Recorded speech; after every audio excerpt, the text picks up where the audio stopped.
Наистина не очаквах подобна награда да ми бъде връчена толкова рано. Аз съм едва на 30 години, а и през целия ми професионален път съм си представил далеч по-скромни успехи. Особено когато през 2012 започнах на шега в последен курс от следването ми по журналистика да правя филма си "Апшерон е богат". Тогава заминах за Баку, просто да заснема някакви кадри и сцени от града.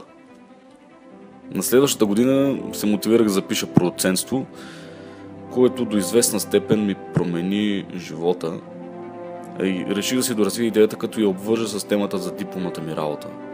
През 2013 отново заминах за Баку, за да заснема няколко чужденци, живеещи там. Исках да споделят мнението си за това как възприемат страната, нравите и изобщо цялата култура на Азербайджан, която между другото е доста богата. Получиха се доста интересни случки. Гафове, недомислици, колкото искате. Даже една азербайджанка, която беше още в гимназията, искаше да ме вземе за мъж. И то едва 10 минути след като се запознахме. Това стана докато стоях 2 часа на една пейка с статив, за да снимам как денят си отива с Flame Towers на преден план. Някои от вас може би са го гледали филма. Той бе снима с полупрофесионалния ми фотоапарат Canon. В рамките на общо месец и половина за 2 години бях прекарал много самотни часове в снимки. Самотни, защото аз бях всичко.